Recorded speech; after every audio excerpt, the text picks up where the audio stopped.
بسم الله الرحمن الرحيم. هلا بكم أيها المتابعون المشاركون أبنائي الطلاب وبناتي الطالبات وأيها الحضور الكرام. سلام الله عليكم ورحمة تعالى وبركاته. الحمد لله وحده والصلاة والسلام على من لا نبي بعد وعلى آله وصحبه ومواله. اللهم صل على سيدنا محمد وعلى آل سيدنا محمد. في هذا اليوم السعيد وفي هذا الموقع المبارك دعون أن استهلال هذه الفرصة لنتحدث معكم ولنتناقش ونتبادل الآراء ونعالج الفقه عن استراتيجية الترجمة. وقبل أيام القلائل تم الحديث عن طريقة الترجمة، أنواع طرق الترجمة وخطوات الترجمة ونظرية الترجمة.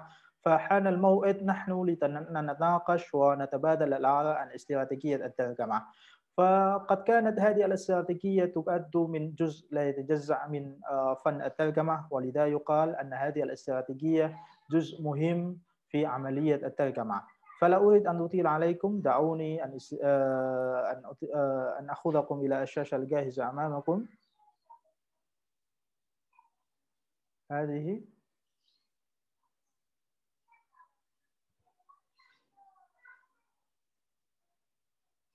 نعم. المحور هو استراتيجية الترجمة، وقد كانت هذه الاستراتيجية من مباحث في مادة طرق الترجمة. Jadi salah satu pembahasan strategi tergama itu termasuk dalam materi metode penerjemahan ya. Tapi topik kita pagi hari ini adalah strategi menerjemah Arab Indonesia atau Indonesia ke Arab.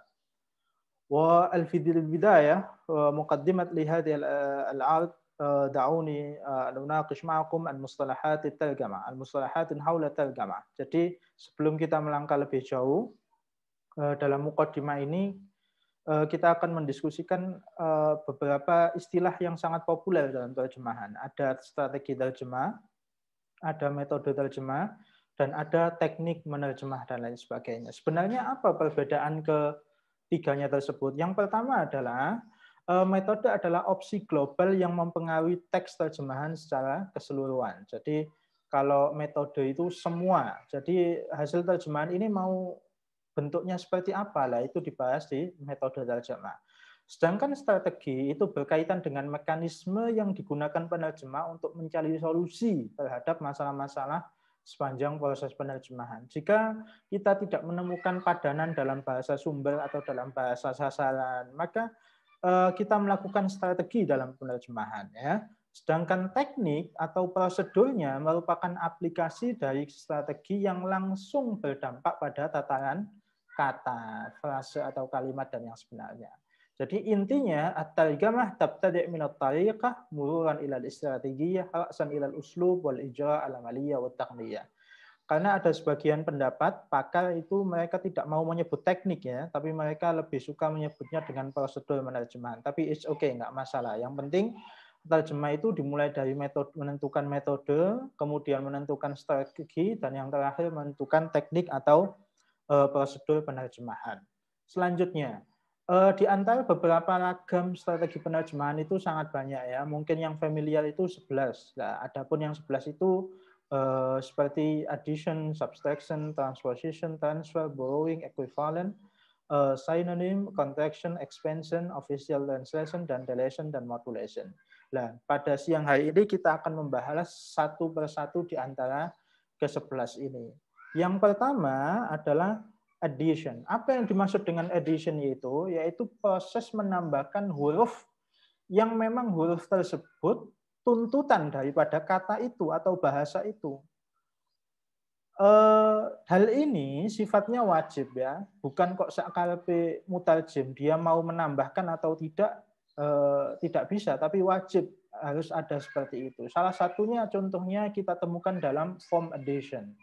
Addition penambahan itu ada dua, ada penambahan secara huruf atau form kata, atau penambahan secara meaning atau secara arti. Nah, contohnya ihtamma at-tullab durusahum. Nah, hal ini biasanya kata-kata ihtamma itu ada kaitannya dengan bi. Nah, maka harus bi ini menjadi wajib adanya. Ihtammat tullab bidurusihim. Ikhtawa al-kitabu maudhu'at misalnya. Kitab ini mencakup beberapa judul. Nah, ikhtawa itu gandengannya dengan ala, maka ala di sini harus ajib atau harus ada ketika kalimat ikhtawa dimunculkan. Nah, hafid ala atau raghiba fi atau raghiba an dan lain sebagainya. Maka kata-kata fi dan an itu wajib untuk muncul. Nah, itu salah satu penambahannya.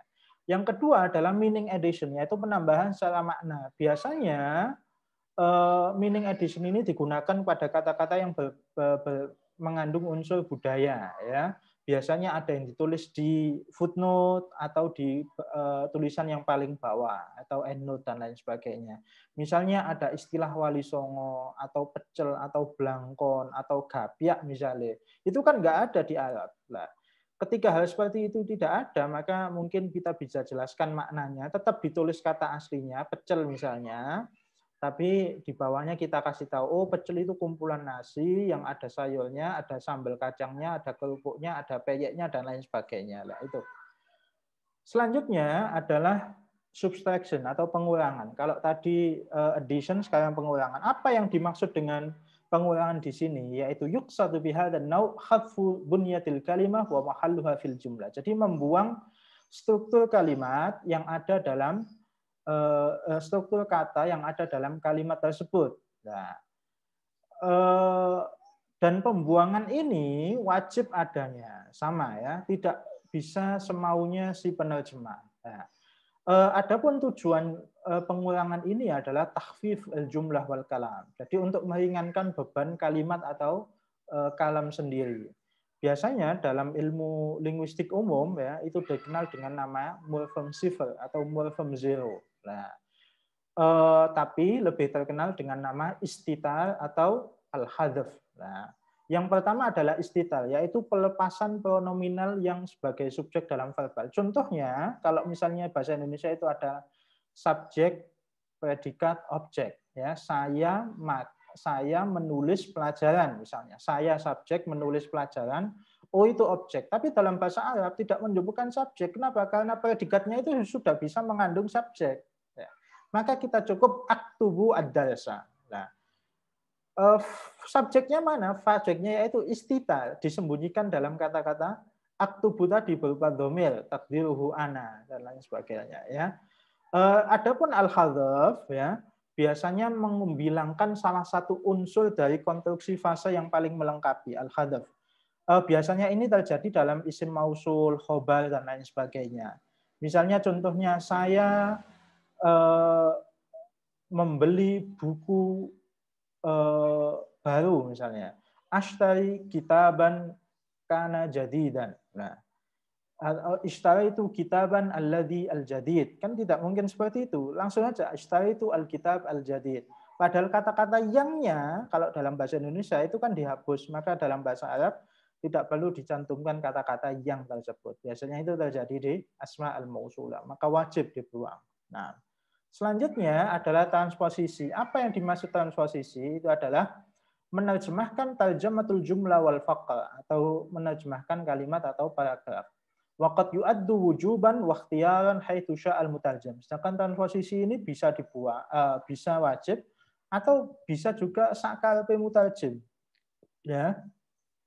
Dia menjadi wajib wa yakunu wujuban indama la yatimul ma'na al-murad illa bi. Ketika makna itu tidak sempurna kecuali dengannya, maka sifatnya wajib. Wa yakunu ikhtiyaran inda tawdhifihi lil majaz. Biasanya menjadi boleh dipakai atau enggak itu ketika masuk dalam konteks majaz, biasanya syair dan lain sebagainya boleh tidak disebutkan ya. Ini yatim mutaf'il hadil istrategiyah min khilal tahyil mawaqif kullil kalimat. Biasanya terjadi pada perubahan pola kalimat dan posisinya min lughatil masdar ila lughatil hadaf. Serta menjaga makna yang dikandungnya tersebut. Di sini transposisi bisa melakukan perubahan secara klausa atau kalimat atau perubahan gramatikal ya dari bahasa sumber ke bahasa penerima atau bahasa sasaran. Nah, contohnya seperti ini ya.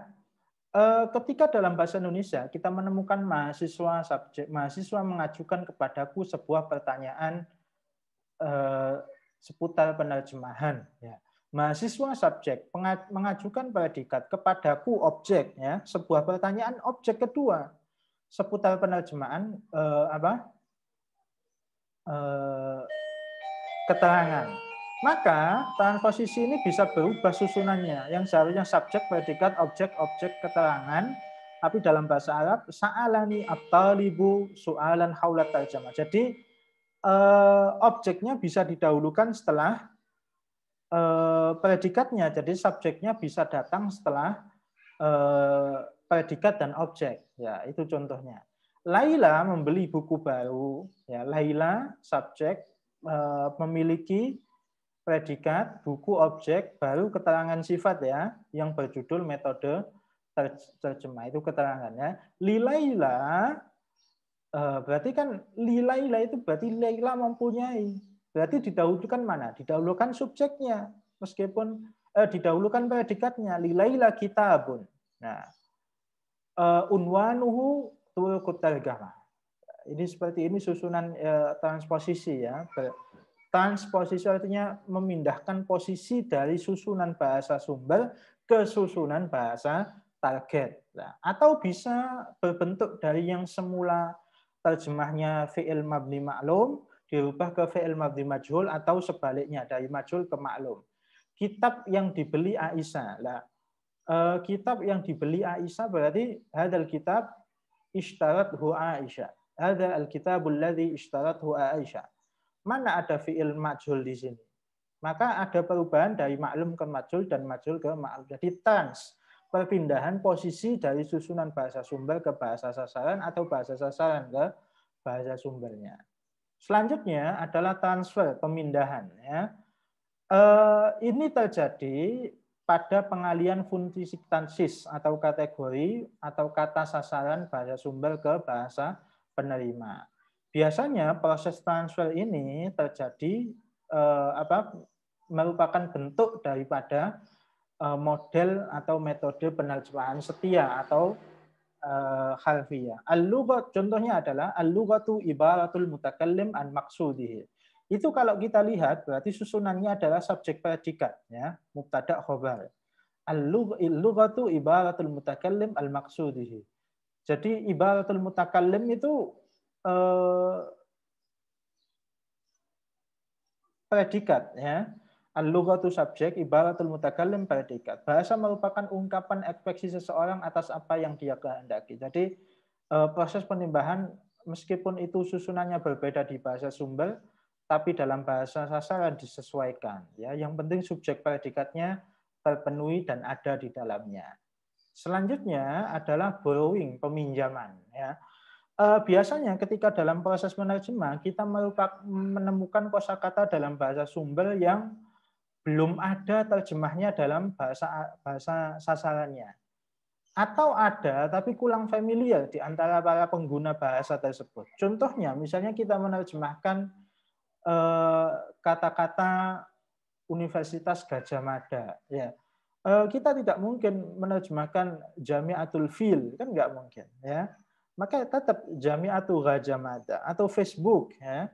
Karena di Arab nggak ditemukan Facebook, maka di Arab di isti'rab menjadi fil Facebook, Instagram ins, kamera dulu alatut taswir, tapi sekarang orang Arab lebih familiar menggunakan kamera, ya.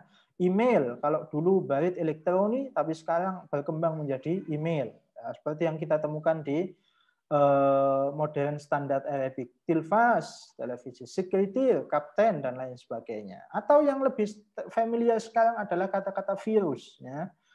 Kata-kata virus itu di Arab dulu namanya al-waba, ada, dan lain sebagainya. Tapi saking familiarnya kata-kata virus seluruh dunia, maka kata-kata virus itu diterjemahkan menjadi virus. Ya. Fa, ya, ro, wawu, sin. Hampir sama dengan virus. Bedanya kalau virus pakai za, kalau ini pakai sin. Virus, virus corona, nah, dan lain sebagainya. Alasannya ada dua, ada karena dia ingin mempertahankan esensi atau keunggulan dari bahasa yang diterjemahkan tersebut, atau kedua adalah dia tidak menemukan padanan yang hampir sama dengan kata tersebut. Selanjutnya adalah ekuivalen, padanannya biasanya terjadi pada dua bentuk, yaitu kultur ekuivalen atau padanan yang bersifat budaya, biasanya menerjemahkannya khas ya, menurut bahasa penerima atau bahasa sasarannya. Misalnya gali lubang, tutup lubang, presiden yang mulia dan lain sebagainya. Itu kalau di sini yang mulia. Kalau di Arab Saudi dia tidak bisa pakai al-mukarram lagi ketika menyebut presiden, maka biasanya disebut sahibas sumuwil malaki, al-Malik Salman bin Abdul Aziz bin Abdul Rahman bin Faisal bin Muhammad al-Su'ud. Biasanya lebih populer ke ashabus sumuwil malaki, bukan al-mukhtaram, bukan ashab al-fadila, bukan ke al-afadil, as-sa'ada, al-ma'ali, dan lain sebagainya. Tapi ada yang lebih condong ke al-ma'ali, atau kalau di Indonesia, ashab al-balala, dan lain sebagainya. Ya. Ada deskriptif ekuivalen atau padanan yang bersifat deskriptif budaya, ya, yaitu mendeskripsikan makna atau fungsi bahasa sumber yang sangat terkait dengan budaya bahasa terima. Juga karena tidak ditemukan padanan yang sederajat atau ketepatan dalam hasil terjemahan tersebut. Bisa berupa padanan bersifat budaya atau umum dan lain sebagainya. Selanjutnya adalah contoh ekuivalen, ya. Pada umumnya santri memakai gabia. Gabia itu gabia, ya. Di Arab nggak ada apa itu gabia, adanya sandal, ya. Maka untuk membawa esensi makna daripada gabia, kita jelaskan bahwasanya gabia itu sandal yang terbuat dari kayu. Maka bisa sama menerjemahkan yasta'milu tullabul ma'ahid ghaliban na'latan minal khasyab. Nah, kalau di kita di Gresik, ya, itu familiar namanya sarung BHS. Nah, mereka namanya sarung ya sarung. BHS itu apa ya, merek. Tapi karena BHS ini mempunyai esensi yang luar biasa dan kualitas yang bagus, maka kita jelaskan bahwasannya BHS itu ada kandungan sutranya. Maka ashtari izaran min kumasil harir. Nah, termasuk kata-kata pembual, penjilat, tablak lari itu kan hampir sama, tapi ungkapannya berbeda untuk menemukan padanannya. Yang selanjutnya adalah sinonim, ya. Sinonim itu terjadi ketika kita tidak menemukan kepuasan terhadap analisis konvensional. Misalnya kata-kata bagus, itu bisa kita pakai thayyib, ra'i, dan lain sebagainya. Atau mengganggu alur bahasa sasaran atau penerima. Misalnya indah, enak dilihat, bagus, menarik, dan lain sebagainya. Ini yang harus diperhatikan dalam memilih sinonim. Tapi yang paling harus diperhatikan adalah terjemah tidak hanya berhenti pada sinonim, tapi an-nadhir, yaitu menemukan padanan yang sederajat. Ya. Selanjutnya adalah penyusutan dan perluasan. Ya. Penyusutan itu bisa terjadi pada komponen bahasa sumber, misalnya kaca dan mata. Kaca itu zujaj, mata ainun. Tapi tidak mungkin kita terjemahkan zujajul ain, tapi al-mindar, an-nadhar, dan lain sebagainya. Mukayyif itu kondisional. Ya. AC itu al-hawa, ya, hawa. Maka kata-kata air conditional bukan berarti pengkondisian udara, tapi yang dimaksud adalah AC untuk yang ada di kamar kita atau di ruang rumah kita dan lain sebagainya, ya. Papan tulis, papan lauha.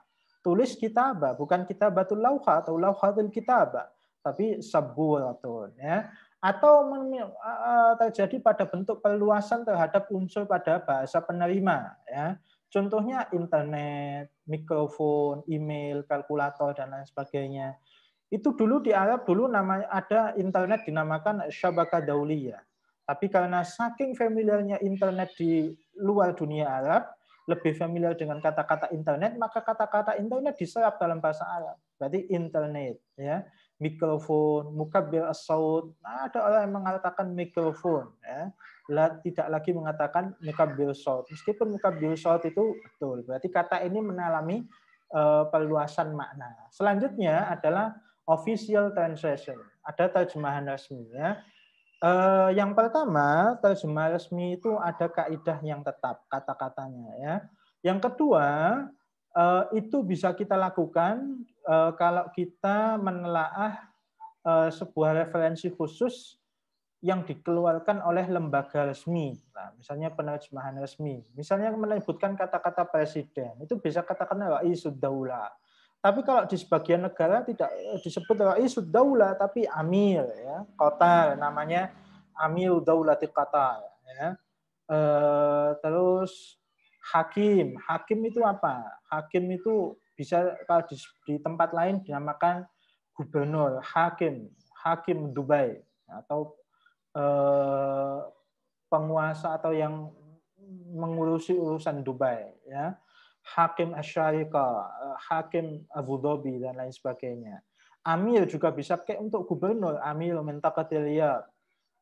Bisa dipakai untuk putra mahkota. Nah, bisa dipakai untuk presiden juga. Nah, syekh wa syaikhah. Nah, syekh bisa dipakai tidak hanya untuk orang yang tua secara ilmu dan lain sebagainya, tapi di segala bidang yang dia lebih unggul daripada yang lain bisa dipanggil syekh wa syaikhah. Maka di Emirat biasanya Syekh Muhammad bin Rashid Al Maktoum, ya bukan ahli agama, lalu dipanggil syekh. Kenapa? Karena budaya sana memanggilnya syekh. Syekh Muhammad bin Rashid, Syekh Muhammad bin Zaid Al Nahyan dan lain sebagainya, ya. Al Mufti dan lain sebagainya. Sahib Sumuil Malaki, Jalalatul Malik, Al-Qasr Al-Ri'asi. Istana kepresidenan biasanya disebut Al-Qasr Al-Ri'asi. Tapi di Yordan itu tidak, mereka menyebutnya Al-Qasr Al-Ri'asi. Di sana bahasa resminya untuk menyebutkan tempat tinggal presiden adalah Ad-Diwan Al-Malaki Al-Hashimi. Jadi ya sama fungsinya sebagai kantor kepresidenan. Jadi kita harus menelaah ke referensi khusus yang dikeluarkan oleh lembaga penerjemahan resmi. Selanjutnya adalah deletion atau penghapusan, ya. Yang dimaksud penghapusan di sini adalah mengumpuang kalimat dari bahasa sumber ke bahasa sasaran, ya. Alasannya apa? Alasannya itu ya dianggap tidak penting, bikin latih ahamiyatil kalimah al-mahdufa. Karena yang dibuang itu dirasa tidak penting. Atau jika kalau kita masukkan maka hasil terjemahannya kurang bagus. Contohnya, barang siapa yang bersungguh-sungguh maka dapatlah ia. Coba kita terjemahkan.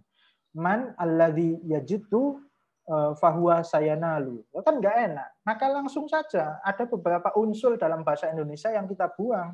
Maka dalam bahasa Arab kita katakan manjadda wajada. Ya. Saya pergi ke kampus dengan naik bus umum.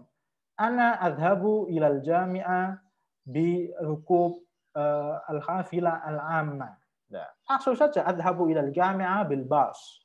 Nah, dan lain sebagainya. Karena bus itu pasti umum, ya, nggak mungkin ke sekolah bawa bis pribadi. Nah, itu ya.